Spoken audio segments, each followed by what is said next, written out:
Hello and welcome to another episode of the Business Growth Accelerator. Brandon here, your Chief Business Strategist, coming to you today with an amazing guest. I got Lefty here, and I met Lefty at Funnel Hacking Live this past year, and he absolutely blew my mind with his enthusiasm, his creativity, and the actions he was taking at the event to help out so many people. He's an award-winning documentary film director or filmmaker, and he's been doing it for over 5 years now. So, Lefty, welcome to the show. Hey, thanks for having me. So, tell me a little bit about yourself and how you got into documentary filmmaking. Okay, great question. It's a question I love answering. So, my family was a family of entrepreneurs. They were in radio and television broadcasting uh, for 40 years, in and around that 35 to 45 year mark. And, growing up, I didn't really want to go and dive into like their footsteps and do the whole radio and television thing. Mind you, this is now from like 1970 to like the early 2000s, and radio and television was slowly kind of starting to die out at that point. Just because with the Facebook and YouTube and all these things coming out, Hmm. that I actually took a different avenue. So I don't know, depending on who's listening to this show, when I was 11 years old, there was a software that came out called Napster. Do you remember Napster? I Napster. I use Napster, and I got one or two viruses from Napster. I'm not gonna lie. Yeah, so I used it to, it was a pirating software, so I used it to, download music, whatever was on the radio, and it also gave people an opportunity to explore new music from other parts of the world. Um, And that's when I fell in love with house music. Like, I went at like 11, 12 years old, I went deep into house and techno music. And I remember when I was 14 years old and starting high school, I went to my parents and I was like, I want to do everything with this music. I want to play it, listen to it, remix it, manipulate it, just everything. Mom, dad, could you buy me my like a set of DJ equipment? And they thought about it for a little bit and they were like, okay, let's do it. They got me something that was like super entry level. I think it was like 500-600 bucks at the time, but I just loved it. I did exactly what I said I was going to be. I was going to DJ, I was going to manipulate, listen, play, remix it, the whole nine yards. And that led me to DJing school dances, house parties. 16 years old, I got my first club gig, and I actually played in front of 1,500 people. And that was huge. Like, I'm talking jitters, right? Yeah. Um, and then lo and behold, when I turned 19, because I am in Canada, so the legal age is 19, not 21 like it is in the United States. But when I turned 19, I obviously, stepped up in the ranks and I started going to the more adult nightclubs and the 19 plus crowds. Hmm. And then from there, just, it continued to grow and grow and grow and grow. And my love for house music continued to grow and grow and grow. And that led me to becoming a music producer. So I actually came out with like my own records, and I was selling them to I was getting signed to record labels, and then those record labels would put them on a platform called Beatport, and Beatport is essentially like iTunes for house music, right? Hmm. So I end up doing that. I'm in like my mid to late 20s, like in that time frame, like 24 to 27 ish. Um, you know, my largest event that I played was a music festival in Greece. I played for 40,000 people, which was a wild experience. And I toured the world. I had residencies in different places, but then something happened to me when I was 31 years old, and I met my girlfriend at the time, who was my wife, and I just loved this girl so much. I still do, but I loved this girl so much that I was literally ready to give it all up. Wow. Um, give it all up because her family dynamic was what I remembered my family dynamic to be, which was we would have large gatherings, large events, large parties, loud music, food, drinks, like everything was just kind of flying and soaring everywhere at any Hmm. given time. Obviously being, loud and Greek, right? Um but she made me feel, bringing me back to my roots and seeing her family dynamic. I was like, wow, I don't want to be out at clubs until like 10 o'clock in the morning. I don't want to be touring. I don't really care for my residencies anymore, you know? Hmm.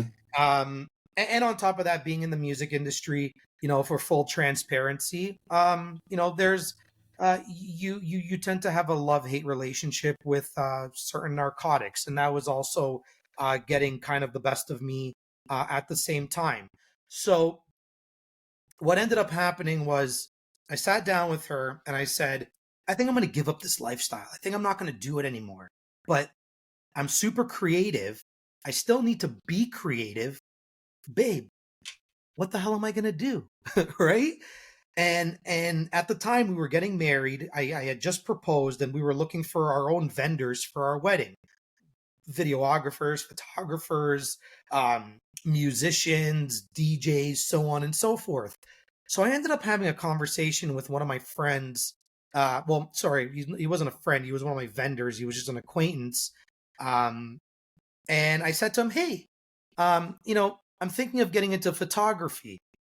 And the reason why I was getting into photography, or why I even wanted to dabble into that area, was because the more larger than life that I was becoming as a DJ, I was getting my own photos and videos done of me at shows and for flyer purposes and so on and so forth. And growing up, I was never really the cool kid. I was bullied a lot. So I think another reason why I stepped into that world of DJing was because it allowed me to create the cool kid that I wasn't. And then I just naturally became the cool kid. Um, so I look back at all the videos and photos I were taking of myself and I said, I think I can do that for other people. And I want to make others feel the way I felt when I got my material back. Because if I can show someone a different side of them, or maybe have them look and feel a way that they actually don't look and feel about themselves, that's going to make me super happy. So this guy who ends up telling me about this brand new Sony camera that's coming out at the time, which now we're talking like 2016, 17. Hmm. And, lo and behold, my lovely parents come to the rescue again and they're like, well, consider it a wedding gift, There you go. right? Two Nice for gift. two. And Nice gift, right? those cameras weren't cheap back in the day. I think what do they run? Like 2 grand or more back in 2016? You know what? I think mine with insurance and a lens, I think it ran me about just under 4 grand. Oh, okay, that So was way off. so yeah, they were still pretty pricey. And I'll be honest with you, I still use it to this day. Like it's at this point, it's my ride or die. It's literally right there, staring me in the face. Nice. Um, but yeah, so I got into photography and I learned it. Like I learned how to take photos like very quickly. I was just so excited and enthusiastic about it that I just wanted to shoot all day, every day. And that's kind of what I ended up doing. And during that time, I built so much knowledge, or at least a lot of knowledge that I was able to accumulate. And I figured to myself, you know what? I think I've been doing this now for like about a year or two. I think it's time that I can, share what I've learned like to the world. Even if Hmm. and I'm not like a super technical guy. Like if you ask me like how I did that, I'm just like, oh, I did this, this, and that. Like if you tell me or ask me about specs or severe technicalities, I'm not that guy. I just know that I pushed that button and that got me that and that looks like this. That's kind of like the extent of how I get things done. Um, but I ended up thinking to myself, I have enough knowledge. I'm going to share it with the world. I think I want to share it with the world, and I'll continue to excel and get better and better. So the best avenue I can think of at the time was YouTube. So I jump on YouTube, I create a channel, not the one that I have now. Unfortunately, the one that I'm talking about, God rest its soul, I tried to do a brand change at one point, and when I clicked the yes button, I didn't know I was agreeing to delete the entire channel. So a lot of that Oh footage was man. lost too. Oh yeah, a lot of Wow. that footage was lost. But what YouTube made me realize is I started with putting out a video a month. And Okay. then a month turned into bi-weekly. And then bi-weekly turned to weekly. So I started to think to myself, I go, I think I really love video. I don't even think I don't even think it was photos the whole time. I think photos was just kind of like the gateway drug to what I was Hmm. really meant to do. So at that point, and for anybody that like truly knows me, and like my wife could definitely attest to this, once I get something in my head, Lefty's got to do it, and he's gonna run through it like a locomotive. He does Hmm. like I don't. Sometimes I don't think things through. I'm an action taker, and I just go and run with it. Hmm. So Do it and figure it out later, right? that's it. Exactly. So that's exactly what I did. I just jumped into video, and everyone was like, "Oh, but you have a name with photos, or you like maybe you can do photo and video. Do you really want to give this up?" And I was like, "Guys, I'm just doing video. I don't care. I don't care. Like don't talk to me about this, right?" Um and that's exactly what happened. And you know, through I kind of dabbled into like a bunch of different avenues. I come from the film industry, right? So Hmm. one thing for me is when you watch a movie, documentary, TV show, it's sorry, I have a hair in my mouth. Um, when you watch a TV show, documentary, film, series, whatever the case might be, the way you look at the shot, if something is meant to be there, it was meant Hmm. to be there. Down to colors of the walls, the wardrobe, um, specific actors in the shot, uh, the lighting, everything. And then I actually fell in love with color. And as you can tell, if you for those that you can see my studio now, you know, color is a big thing for me. I love manipulating color. So I became a certified colorist for film and television. Um, Okay. and and that's kind of what started my whole thing. And I was like, oh, I can create these really beautiful images. I want to do it in the coaching industry. So at the time, I was like indirectly being scouted by well, I wouldn't say scouted, but I feel like he had his eye on me for a little bit. uh Jay Lee, the sales ninja.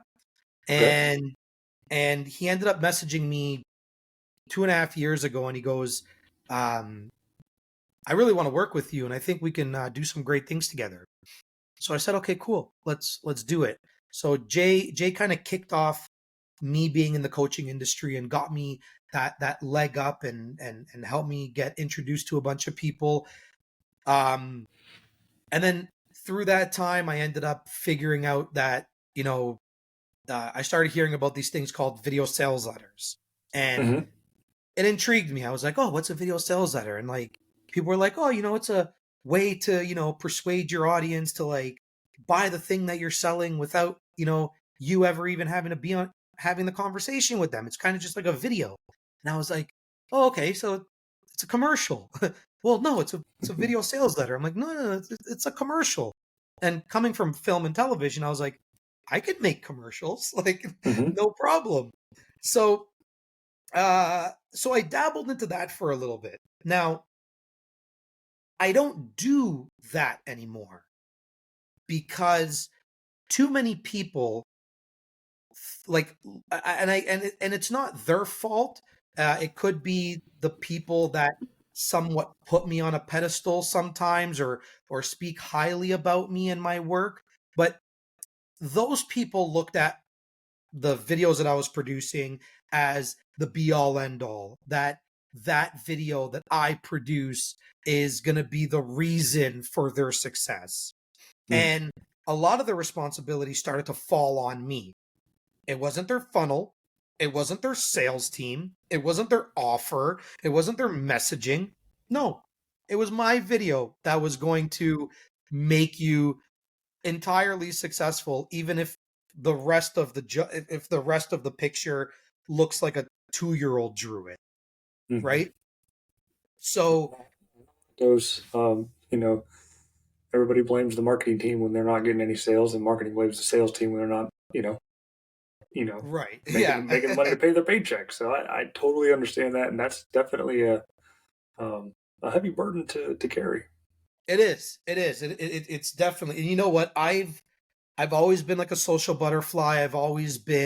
Um I've always been like the loud person in the room. I've always been excited to hang out with people and do things for people and whatnot. And I feel like that burden that you mentioned, the burden that I was carrying, dude, I'm gonna be 37 this year, and not once have I ever felt a panic attack or any form of like anxiety or social anxiety. And I was getting these like weird feelings that were just coming over my body to the point where it would mute me. Like I would be talking and then I would just completely shut up and I would like lose my train of thought. My eyes would start wandering in other places. I would be doing weird things with my hands. Hmm. And and I was like, if this is how I'm going to feel, I don't want to do this. Like this is not me. This is not what I'm about and I'm not going to risk my well-being because you think that I'm responsible for your success. I'm a tool to aid you in your success, but to pin the entire thing on me, that's not fair, right? Hmm. So this these past few months, we've been dealing with a family emergency, um, which I'm not gonna get into that, but I came to the realization that once I started looking back on all the projects that I was shooting, I actually had more story driven videos in my portfolio. I had more of those than I did VSLs. And and then this family emergency hit us like a ton of bricks. And I started to think to myself, like, there are so many people out there in the world that have incredible stories to tell, and I can only imagine how many people uh, fall on deaf ears and they don't have the opportunity to share, even if it was just them going to work every day at a 9 to 5, right? Hmm. Like, I started to think, like, this is this is sad that there's people out there that might not get an opportunity to really leave their legacy behind. And then I had a conversation with one of my clients who I shot with at Funnel Hacking Live, who I was doing a video sales letter for, because Funnel Hacking Live was the end or the death of the VSL for Lefty. Hmm. And she does this. She helps people like prepare for the unexpected and get wills out and you know essentially journal what would happen in the event that you were on like your last breath, right? And it I was a think I really found interesting. her. Sorry, yeah, I think I found her book. She left it on one of the tables. Yeah. So Sharon Sampson, right? I believe so. Yeah. So I got to work with her, and during our interview process, when I was asking her questions about her business, you know, I asked her a question. I said, "Who's your target audience?" And in my mind, you really don't think of, when you're thinking of like passing on, you're thinking anywhere between like 70 and 90, right? Hmm. So Hmm. I'm literally ready to assume 70 to 90. That's what I'm putting in my notes. And all of a sudden she goes, "No, my target audience is actually 30-year-olds." And I was like, "What?" And then she started bringing up all these statistics of like how many 30-year-olds in the last 2 years like passed away. And I started to think like, holy crap, like she's right. Like there's so many people in their 30s that literally fell dead, like just like that, with no prior history of like illnesses or anything like that. So Mm-hmm. that's what really kind of took it home for me. And that's why I've I've really transcended into, the documentary filmmaking world and helping people share their stories, uh, leave a legacy, make an impact. And it doesn't even have to be about your business. It could just be about your life. It could be something that you want to leave to your significant other or your children. It could be about your business if, you just want people in the business world to get to know you better on like a more emotional level. Um, and it's also a product and tool that will give you a lifetime of ROI, not just a 7, 14, or 30-day turnaround. And I kind of just want to get away from that of like, I'm not here to give you a video in 7 days. Rome wasn't built in a day, and neither will your documentary. And that's exactly what I tell everybody, because Mm-hmm. these projects take time, and they take time because they're going to change the world. Wow, that's definitely an amazing story. And in fact, I was able to pull a couple of trailers for your documentary. So I'm going to go ahead and play one to give everybody a Sure. taste here of what exactly you're all about and what you can do. So this is the Robert J. Moore documentary trailer.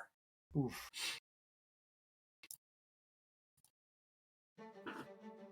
I got out of that shit, and I didn't want nothing to do with it. But I always said, if Rob cleaned himself up, I'd like to get back with him. Who is he? Sure, he's my uncle, but why isn't... What happened to my dad? Where's my dad? Rob wanted out early. He knew it wasn't for him. He knew it was not the way to go. And it was like this little girl said, he needs help. Pulled up his record, and I pulled up his record, and I pulled up his record, and I just couldn't believe it. I just felt it scared me. When it scared me, it was like, am I going to live through this? Am I going to actually go through this again? I don't know if I could give him advice that he would listen to back then. Because I don't think I would have listened to it either. I know I didn't. The first person in that backyard, he's the gangster. He's the gangster. He's the gangster.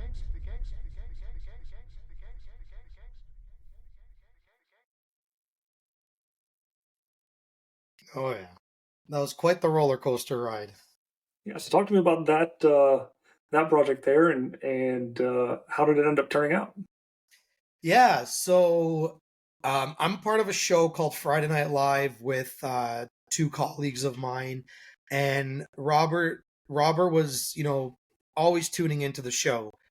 He would always any opportunity that he get, and I didn't know him at the time. I had no idea who he was. Just one day, this guy Robert J. Moore just happened to pop up. So, um, he ended up reaching out. I think he reached out to me after the show, or I answered a question of his during the show. I don't really remember how that happened, but I remember us talking and getting to know each other, and then we ended up finding out that we live in the same area, which was really, really funny. But he ends up coming to me with this idea, and he goes, I want to do an autobiography, but I want to kind of like do it in like video format. So I was like, yeah, okay. So we're going to do a documentary about like your life and everything that you've done. So he goes, yeah, whatever. If it's a documentary, it's a documentary. If it's called the autobiography, it's called the autobiography. And I think him and I meshed very well together, because like he's not really about technicalities as well. He just gets things done. So right then and there, we were, we were kind of like two peas in a pod, just, getting things done. And we filmed for about 21 days together. And in that 21-day period, I did a bunch of interviews, got his story, all the cameos that you saw, like the gentleman with the gray hair, that was like his childhood friend. The voiceover that you heard of him in the prison, that was his probation officer. The gentleman with wearing the glasses and the suit, that's a colleague of his who's also a high-ranking police officer here in Ontario. So I got to like meet some really really cool people like that were affiliated and associated with him. Um, and yeah, he's a kind of guy who's like go big or go home, right? So Mm-hmm. we had a movie theater release on the 6th of September. We had an online release, which you can still watch the film online. It's just pay-per-view, so it's for rent. And then yeah, we submitted to a bunch of different film festivals. I got Best Cinematography 2023 for Congratulations. that one, and his company Resilience Media gave me a Lifetime Achievement Award. Wow. So, and we're still and there's still festivals that it's still pending. So, um, there's so many more opportunities to like win some awards. But that film in particular actually won Best Feature Film 5 times from 5 different festivals. Wow. That's absolutely amazing. And congratulations on that. Thank you. So, and moving into brand, video plays such a huge importance for a company's or individuals' brands. How did you establish your own brand identity? I mean, you have a pretty interesting background there for the studio that you work in, and and watching some of the films that you have on YouTube, you just have this, I don't know, fingerprint. You can tell it's a lefty movie. How did you establish that? Yeah, that's actually really cool. I used to hear that when I was music producing and I was actually like making my own sounds and tracks.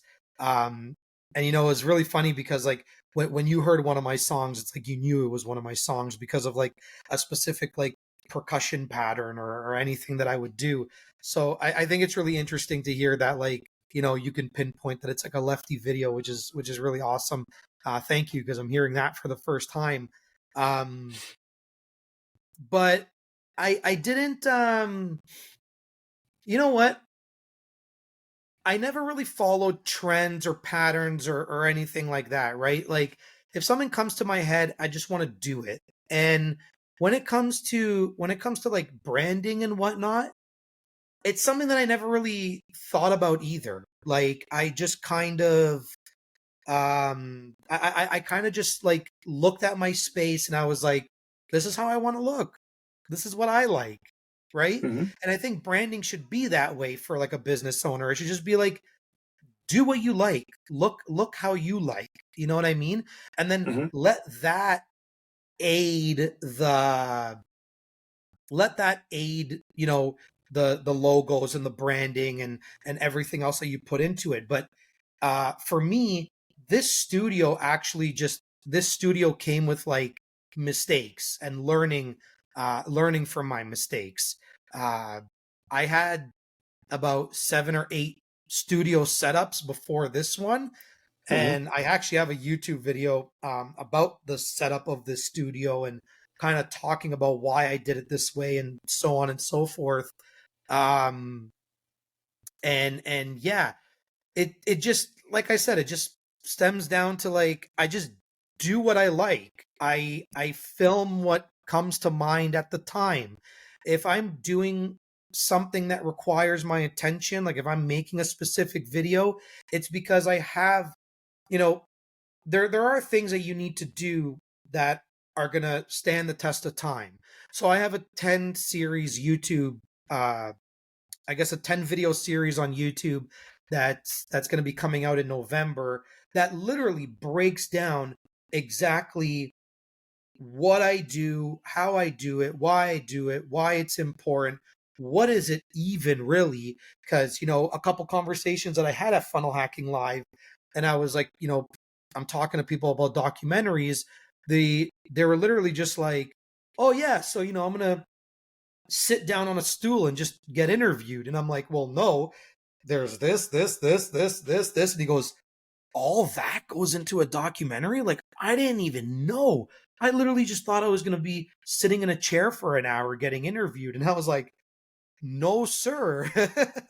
So that kind of opened up my eyes to make this series, but that doesn't happen all the time. That kind of Funnel Hacking Live kind of just like birthed that series, but 9 times out of 10 it's like if something comes to my mind, I want to talk about it, I want to film it, I'm recording that. I don't Mhm. really have a game plan. I don't know, maybe that works in my favor, maybe that doesn't. A lot of people would beg to differ and say like, oh, you should have a game plan, you should, prioritize your content and put a structure and da da da da. But I mean, if it's still getting me results, like, do I really have to do all those additional steps? Probably not. I agree with you there. Sometimes not having the plan is the plan itself, and just do what you feel when you feel it and when it makes sense to, and it'll all eventually shake out in the wash. And I wish I Yeah. could personally say that I had some of that, because I had 100% all the best intentions to documenting my 4 days prior to going to Funnel Hacking Live, Okay. as I drove through the country and camped and did everything like that. But I was just so tired. It got in the way. Yeah. And trying to, figure out shots, set them up, think about even doing it, because the whole thing, I was just thinking, I just got to get to the next camp before sundown. So Yeah. it can be tough without a partner or plan. So let me ask, do you do everything yourself, or do you have any type of team that kind of helps you on the back end? Um, I will bring my team, I will get them involved. Like I have a production team if need be, right? Hmm. Sometimes certain budgets don't really call for that. But typically I don't like thinking about my own lighting. I like to tell people what I like. I tell people how I want something to look, and then they'll do that. Um, I always I always bring a sound mixer with me on shoots, even though I do have so much experience with audio. The last thing I want to focus on when I'm directing a film is, does the audio sound good or not, right? Hmm. So lighting and audio, those are two people that I would bring to on board. It's really not that big of a deal if I have to set up lighting myself. I do all these typically, but yeah. So my team would consist of lighting, audio, and a production assistant that kind of just like helps everything flow smoothly throughout the days.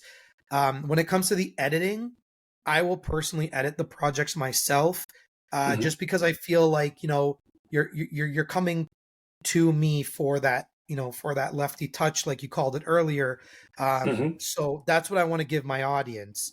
Now, all the editors that I do have on my team, they're world class editors. They're not just the guys that you can find on Fiverr, that's for sure. Hmm. But the only time I will give my team a project to edit is if I'm too close to the project. Because there are times where, I'm super passionate as well. Like, let's say, for example, I was to drive with you in those 4 days, and I was going to film everything. You Hmm. know, at that point, I'm in it with you. I'm too close to the project. And when Hmm. I'm too close to the project, sometimes well, sometimes I could make decisions that are just not good for the film. Gotcha. So I could, film you eating a cheeseburger, for example, and it could just be it could just be a great B-roll shot. And I'm like, oh man, but you know what I had to do to get that shot and da da da. Where like my editor would be like, who's like completely non-biased and whatever. He's just like, yo, that doesn't serve purpose in the film, so I don't care. I'm not using it, right? So I feel like when I'm too close to a project, I'll let my team come in, because then they're taking on with fresh eyes, Hmm. and they also don't have emotional attachment to the film the way I do. When I have emotional attachment, it's like, oh, but I got this shot and I got that shot, and they're just like, dude, no. And I'm like, okay. It's funny. I did have a cheeseburger on my way down in Gatlinburg, Nice. and it wasn't that great of a cheeseburger for $30, but yeah, it's Oh no. It's Gatlinburg for you. Yeah. So, how are you keeping your staff adequately trained and keeping them as sharp as can be for your standards? Well, wow, that's a great question. I never try and mold someone to be something that they're not, right? I always say I can teach you how to use a camera. I Hmm. can't teach you creativity. That that comes from you. That comes from within. If you're not a creative person, no school, no master class, like nothing is going to teach you creativity if you don't have a creative bone in your body. But I Hmm. can teach you how to work a camera. I can teach you how to use Photoshop. I could teach you how to use After Effects, Final Cut Pro. I could teach you how a lighting system works. That's fine. But it's what you do with those tools. So when I select artists in a sense where it's like, do I feel like if I was to rate them out of 10, 8 out of 10, they would they would look like they have a similar style to me? And if they do, that's what I'm going for. And and a lot of the times, even from an editing standpoint, um I always I always try to find people that are close enough to being as good as me or even better than me in editing, right? Hmm. Um when people as great of an editor as I am, and uh what you really what you're really investing in is my brain and my eyes, Hmm. right? So uh these are the two things that really get you that end production film that you want. The Hmm. editing is just really the icing on the cake, right? um and and when it comes to keeping them in, like when it comes to keeping them up to date, I really just do my best to give them, access to certain tools that I have. If I feel like I'm going in a direction where things are changing, um, I'm very open with what I give them. Like if Hmm. there's like film stocks or film assets, or um some of them maybe might not be able to, let's say, color grade the way that I would color grade. So I would take them to that point, grade all the footage, and then send all the raw files over to them. um but I'm always trying to make sure that whatever I have, they have.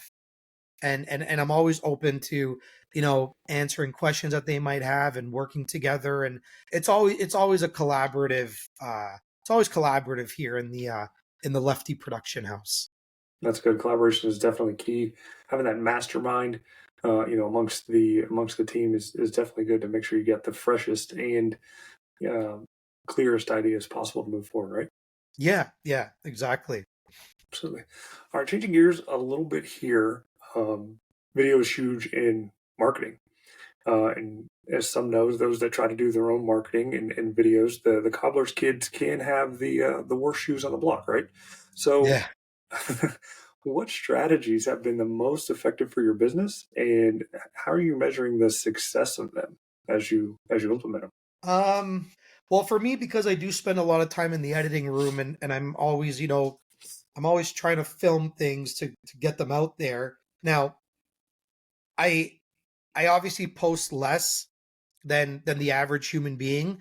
But then again, I was able to grow, um, even my audience, and grow my client base when I was only posting 3 reels a week in a time where people were posting 3 to 5 reels a day.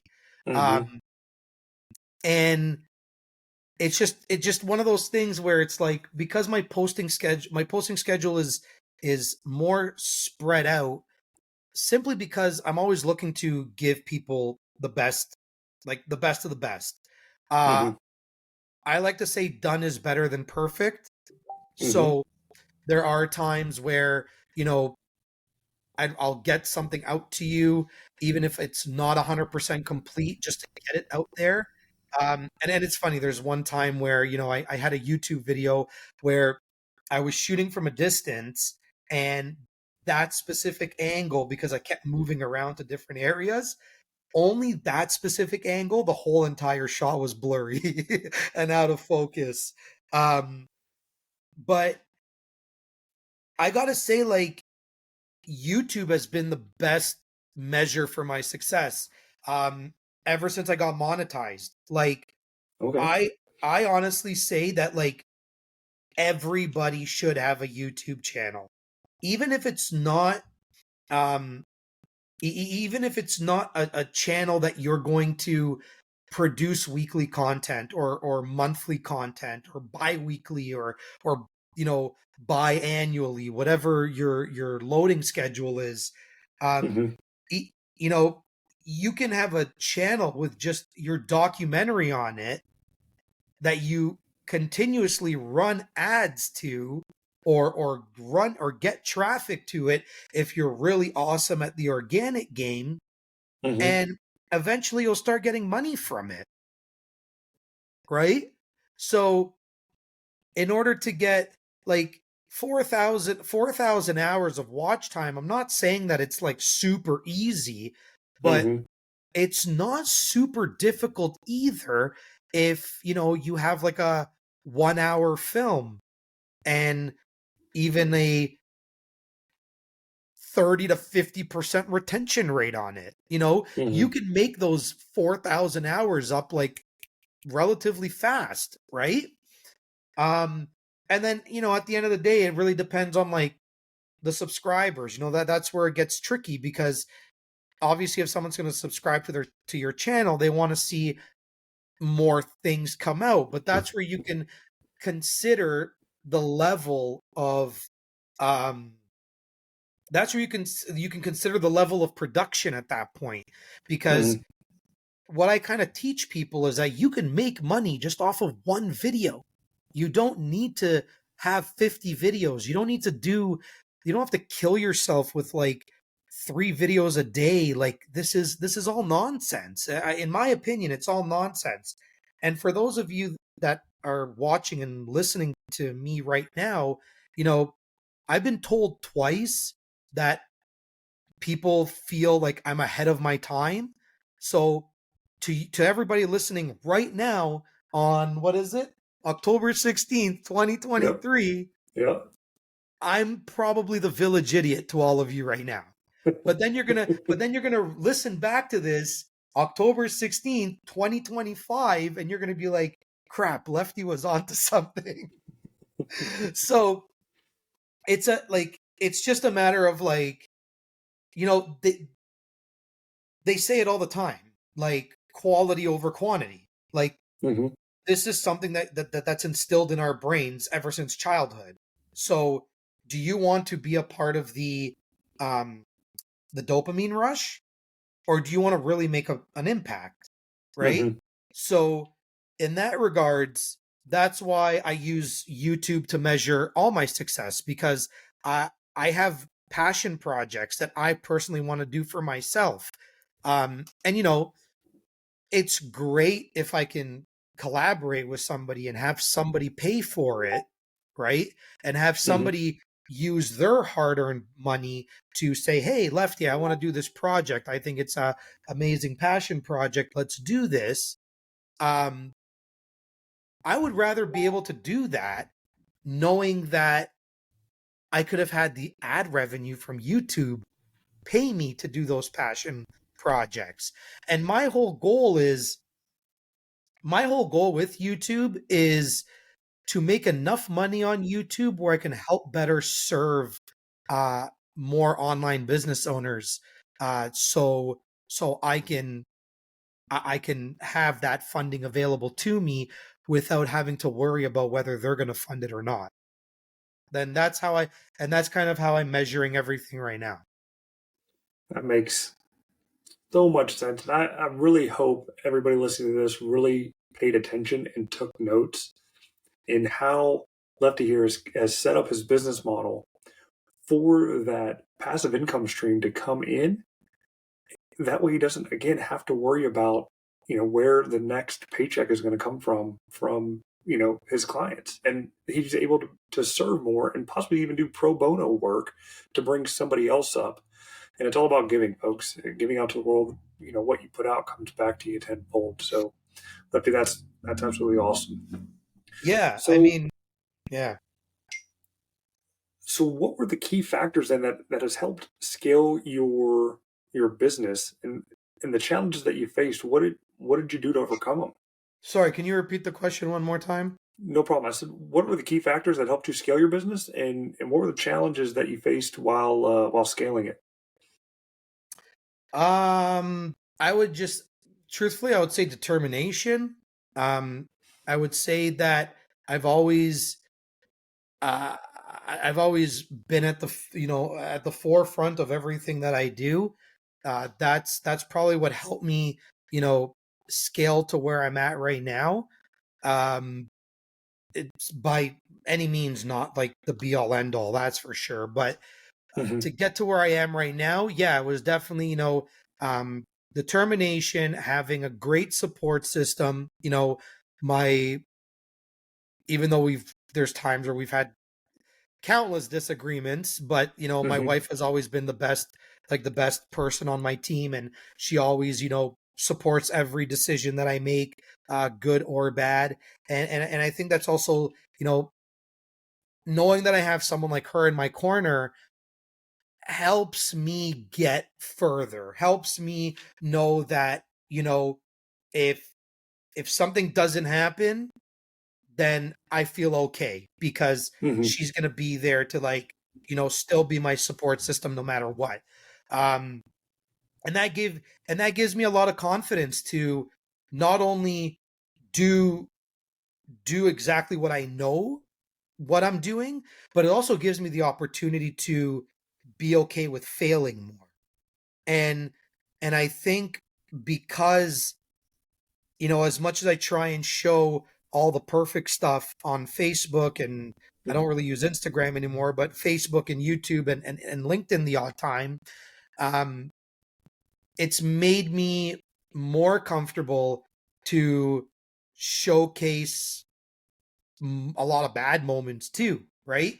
I think if people show too much perfection, um, you kind of get this sense that it's like, is this person even real? Like, you know what I Mm-hmm. mean? Like you kind of almost feel like it's too good to be true. Like, I want to know that like you fell and scraped your knees a couple times, right? Like, it's okay to share those things.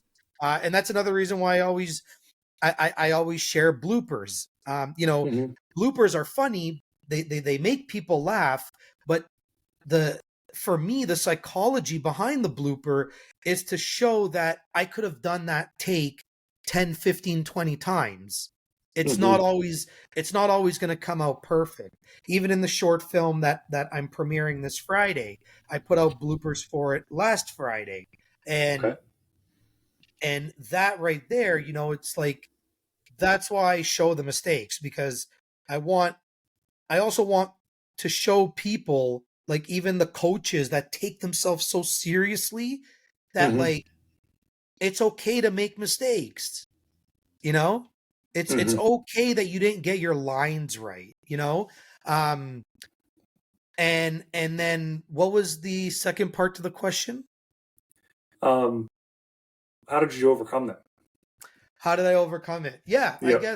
I guess overcoming it was sharing more mistakes. Yeah. That's where I was getting at, is don't be afraid to show people that uh that you're human, essentially, right? We're not Mm-hmm. perfect. Like, if yeah, we were deemed perfect in God's image, but I mean, we screw up a lot. Like, we're that's those are the challenges that we have to overcome and pursue, and keep fighting the good fight and whatnot. Um so yeah, to scale, definitely the support. definitely the support, and I guess never been afraid to be a go-getter, and then, not being afraid to showcase my failed attempts when I can. Yep, and I know I mentioned in the beginning of the show here, we met at Funnel Hacking Live. Yeah. So I've been in the ClickFunnels world for going on 3 years now. How long have you been in it? I actually just got in a couple weeks ago. A couple weeks ago. So a couple weeks ago, and then you just, on a whim bought a Funnel Hacking Live ticket. What did you think of the event? You know what? I was wearing my rookie badge this year because it was my Mhm. first time going. And I thought it was good. I thought like every speaker did their part. They Mhm. advertised themselves and promoted themselves the way that they wanted to. I was really blown away by a lot of the speakers. Um, I got introduced to a lot of things that I was never really familiar with Mhm. prior to that. Because again, like my clients are coaches, but I'm not a coach, right? I don't have an online program or anything because I don't cater to filmmakers. I cater to coaches, right? Mhm. So because of that, I never really found the I never really thought it was important to even get a ClickFunnels account. Like I don't get like distracted by like, oh, like, or I don't, not distracted, but FOMO. I don't have FOMO with people turning around and going like, oh, I'm getting my 2 Comma Club award. It's like, yeah, okay, whatever, cool. Like winning best cinematographer. That's my two That's your comma deal. club award. You know what I Yeah. mean? It's like, and when people ask me, or when people look at me, it's like, do you care that I have $1 million business, or do you care that I'm a best cinematographer winner, right? Because Mhm. that's what it really stems down to. Um, yeah, but I drank the Kool-Aid. I drank the Kool-Aid. I got a ClickFunnels account, Okay. and one thing that I do is I like doing the odd challenge. Okay. Challenges are something that I like doing, and I've never needed a funnel for it. I've never needed to like set up something beautiful. Like I've Mhm. always done my challenges where it's like, hey, I'm doing this challenge, are you in? Yeah, here's a payment link, done. I'll put you into this Facebook group and call it a day. And all my challenges have always been that way, right? So which is really cool because it makes me happy to know that my people and my audience have a certain level of trust with me, where Mhm. I can literally just say, yo, I'm doing this, it's going to cost you $100, you in? And they're just like, yeah, down. Right? Like I feel like a lot of people need to shy away from making everything so perfect and learn how you can build that level of comfort and trust and companionship with your audience, because it's beautiful to know that you can literally just send over a payment link with one sentence. But now using ClickFunnels, I want to be able to like, I think I'm using it more for organization. I just want to be a little bit more organized. Mhm. Because people that don't know me and they might want to join my funnel, and I'm just like the guy that sends you a random payment link. They're probably just like, yo, this guy is super sketch. so so for Makes that it's sense. probably for that it's probably organization. But you know I do thank I do thank the 20 to 30 continuous supporters that constantly do come into my challenges when I do them. So Awesome. I Yeah, want to give challenges. a shout out to Ch- that. yeah, challenges were huge. They kind of touched base on them for the past couple of years. In fact, Pedro Adeo, he didn't speak, but he gave one of his books out, and your model was the first thing that he talked about in there. Just a simple Facebook challenge. Send them a payment link, and then send them the link to join the group. It can work. So, Yeah. but the reason I brought up, Funnel Hacking Live was just for the networking opportunity, and how has that Oh helped you yeah. in the past couple weeks? Since we've exited FHL and came back to the real world. How's that helped expand the business? Oh my God. Like, there's, they always say that there's certain people that you want to be put in front of, like uh guys that are making, somebody told me this, it was guys that are making 10, 50, or $100 million a year. Like, those guys are almost non-existent on social media. Like, you'll never find them. Hmm.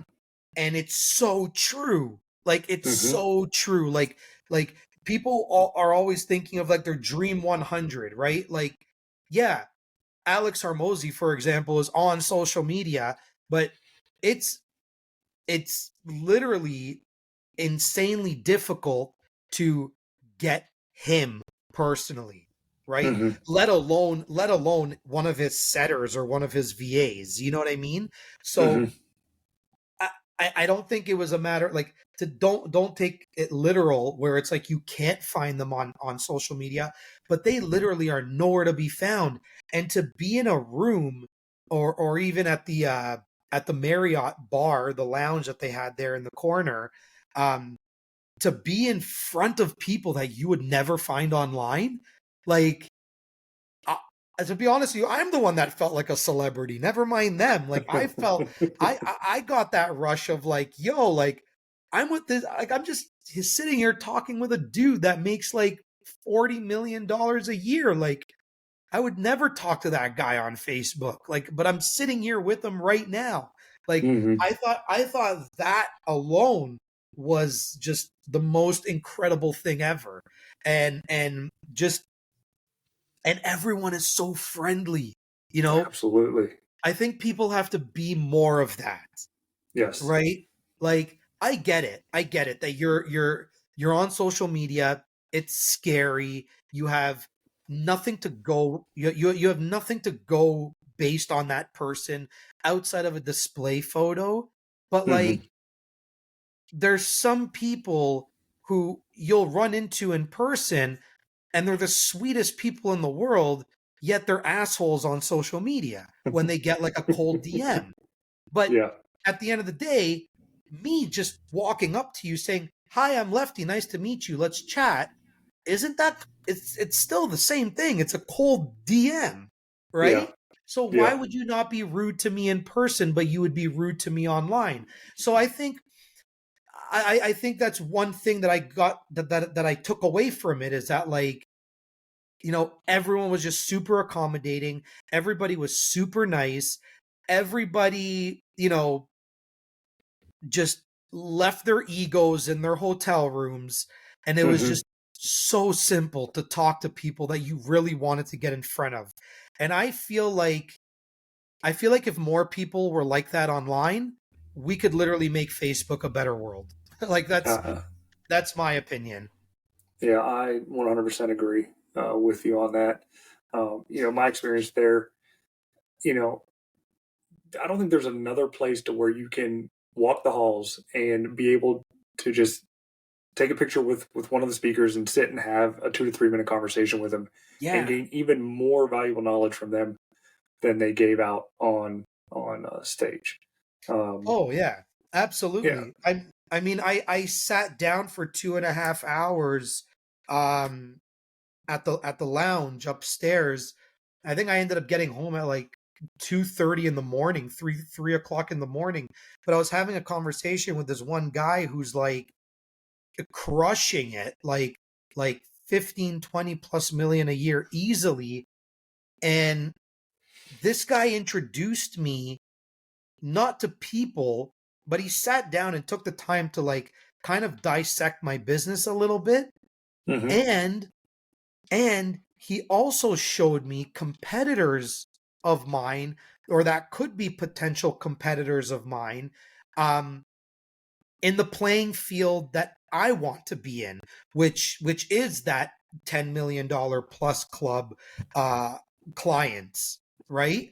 And I would have never known these types of competitors. I do air quotes because, I don't believe in competition in that way, but Hmm. I wouldn't even never known that these people existed.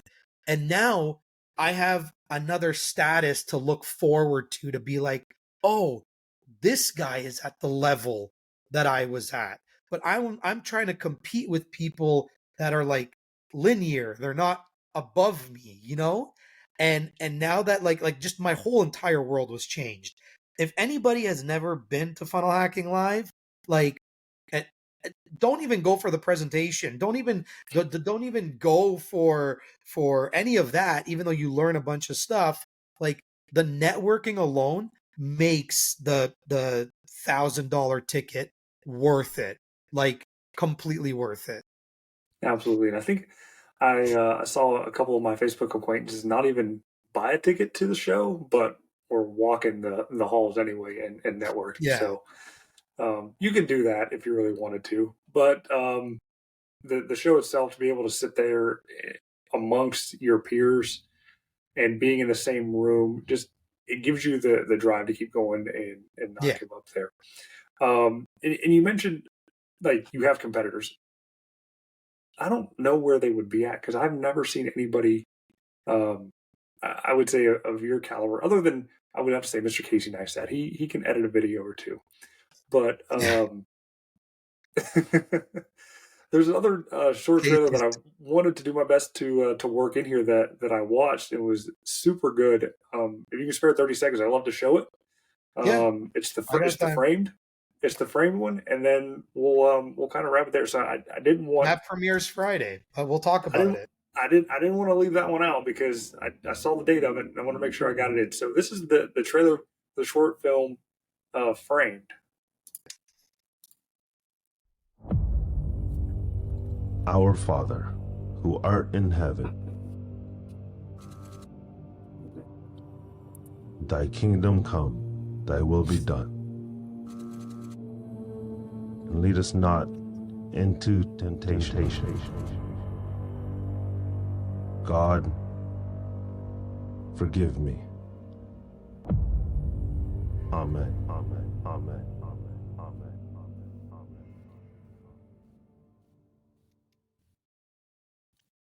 Amen. That's super powerful. Yeah, just briefly. I mean, I know your time's valuable here, and we had scheduled for an hour, but if you want to talk a little bit about that, you want to talk a little bit about that film that's coming out, and yeah, that looked amazing. Yeah. Well, I mean, the way the grocery prices are going nowadays, I mean, it probably would have been cheaper just to get cocaine and not use flour, but but yeah, you know, it's using practical. I love practical effects. So like that shot specifically with the $100 bill and you know the mountain of what looks like coke, you know, that was done with flour, and it just gives that same type of texture. Then and yeah, you know, my mentor, I actually did this film with my mentor, Twan from Kingdom Impact Coaching, and he's out in Texas actually. So I brought up this idea to him where I was like, this was back in February, and I bring up this idea to him and I go, "Hey man, look, I think you have a really really powerful backstory, and I would love to film it." And he goes, "Well, how are we going to do that? I'm in Texas, you're in Canada." And I was like, "Oh," I go, "I don't even need you to be there. I just need your story." And he's like, "Huh?" Like he was a little confused as to how it was going to work. And I was like, "Oh," I go, "I want to create an adaptation for you." So, you know, I kind of break it down to him as to like what an adaptation is and how it works and whatnot. And you know, as a business coach, his first question to me, "What's the ROI?" And I'm like, "Bro," I go, "I have no idea." I go, "I have no idea." I go, "But what I can tell you is I want to do a YouTube release on my channel, and I'll give you a cut from the ad revenue, as royalties, right?" I'm like, "As of right now, that's all. That's really all I can guarantee." And he goes, "Okay, how much is it going to cost me to make the film?" So I gave him the price, and he said, "Cool, I can work with that." So that, you know, that got me that got me a little bit of wiggle room for myself, for the actors that I hired, locations, food, paying for like travel and mileage and all that stuff, and to grab uh, all the props that I would need for the film as well. Mhm. But yeah, he has a like I said, he has a pretty powerful backstory for those that like don't know who he is. He always likes to say that he always sold high ticket, just the wrong ticket. So I know it's funny, right? Yeah. Uh, Yeah. so he was just somebody that was moving a lot of weight for the wrong people, and got arrested a handful of times, and on his last and final arrest, he kind of just found himself during that time, and found himself um wanting to be a better person, and to kind of just Mhm. leave all the garbage behind. And that's when he through his journey after coming out, that's when he partnered up with Corey Davis, who's his business partner. And Corey is not a part of this film, but part two, I'm fingers crossed that we will get Corey involved. Um, but yeah, him and Corey kind of built this business, and ended up walking the stage at Funnel Hacking Live last year for their first two comma club, and I think they did it in like 18 months or something like that. Wow. So yeah, if I'm not mistaken, guys, I'm really sorry if I butchered your story, but I'm just trying to remember everything off the top of my head. But yeah, we decided to do this film, and I kind of felt like we had like similar backstories, in terms of like the minor, being involved with drugs, and potentially like drug use and all that jazz, and just parties and all that. So I figured this is something that I can relate to, and I think I could do it justice. And and my exact words to him were, "Have you ever seen The Wolf of Wall Street?" He goes, Yes. "Yeah." Yeah. He goes, "Absolutely." I go, "So why is Jordan Belfort the only one that's worthy enough to have a film?" And then Mm. that's when the light bulb clicked in, right? Like, Jordan Belfort's a coach. He's a public speaker now, but he was a coach. He was building businesses, shaping his own business, doing all that jazz, even with marketing and finance and all that, right? Mhm. So why do you feel, as like a coach, 5 years in, 10 years in, 2 years in, why do you feel like a movie isn't worth your time yet, right? So I kind of threw out this ideology for him, and um, he's still kind of unaware of the potential of what could happen. Um, but at the end of the day, all he knows is this is something that's going to provide him like a lifetime of ROI, and people that are going to be watching this film, it's going to be you know redirecting redirecting the audience um to not only be able to like book calls with me, but also redirecting them to his Facebook page and his funnel, to kind of push more business to him, because uh that's truly what I wanted to do it for. I wanted to be able to help him continuously grow while I'm growing at the same time. Mm. That's a powerful methodology to do that, and a great partnership that you have there to help somebody out in that way. Not only as your mentor, but you are his kind of you're his guy as well. So, and again, you sowed those seeds, and so you guys are going to be reaping a pretty big bounty in the next couple of years once you get that Yeah. thing out live. So when's that video going live? This Friday, 12 p.m. Eastern. If you do want to go check it out on YouTube right now, you can rewatch the trailer if you want to watch it a second time. Um, and feel free to subscribe and click that notify me button when the premiere gets released. And we are looking to have one crazy successful launch. So I'm hoping that everybody enjoys it. I do love comments. I do love feedback, because I am only as good as my last project. So if you guys want to leave comments, I enjoy all comments, although give constructive criticism. Sounds good. So as we come to a close here and wrap things up, what's next for Lefty in your business? Yeah, I'm planning on continuing to grow in scale. I'm looking to take on actually less clients, not more. I'm looking to do larger projects and kind of minimize that to 10 clients a year actually. Okay. At first I was at 5 to 10 clients a quarter, so now I'm going to be doing 10 clients a year because I want to be able to serve the people that I work with much better for longer periods of time and know that they're going to get my most undivided attention. I want to be able to work on larger projects.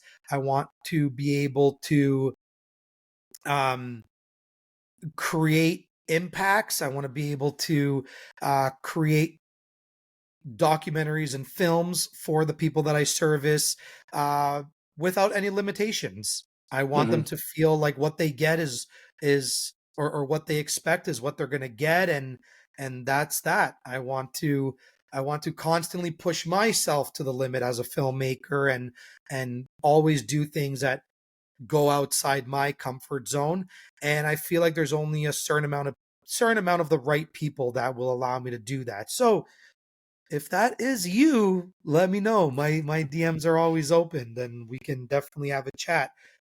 To leave also another thing with the audience, I love one piece of advice that I got with my business is always build your business with somebody else's money, not your own. And that's an ideology that, or a methodology, I should say, that uh, I try and instill practice in with the people that I work with as well, using other people's money to fund your documentaries, essentially.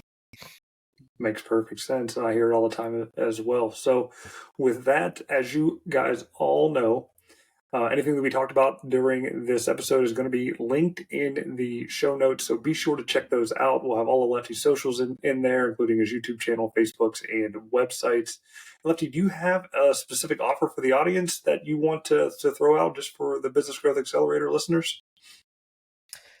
Yeah, right now I am actually in. We were talking about challenges earlier, so I do have my Legacy Blueprint Challenge that is happening between November 6th and 10th. That is Monday to Friday at 5 p.m. or 6 p.m. Eastern time. And right now you can jump in general admission for $97 or VIP for $197. We're going to be talking about how to structure your story, how to make sure that you are creating a film that is legacy worthy, and that VIP is going to take all that structure and outline that we're going to learn within the 5 days, and that's going to include a one-on-one 1 hour coaching call with me where we're going to dive deeper into your story and really help you air out the dirty laundry within it so you can have a complete film from beginning to end. Even if you hire me to do it, hire your team to do it, or do it yourself. Well, This is not something where you need large equipment or big deals of gear and microphones and lights. You can literally do this with your iPhone and a decent microphone. So mhm. if that's you and you want to, you know, start thinking more about your legacy, then this is going to definitely be the challenge for you. Awesome. That sounds like an amazing offer. And for those that are aspiring filmmakers or amateur filmmakers, definitely recommend checking out all that Lefty has to offer and take a look at that challenge. So, with that, again, everybody, thank you for taking the time to listen to the Business Growth Accelerator today. And from Lefty and myself, here is to your success. See ya.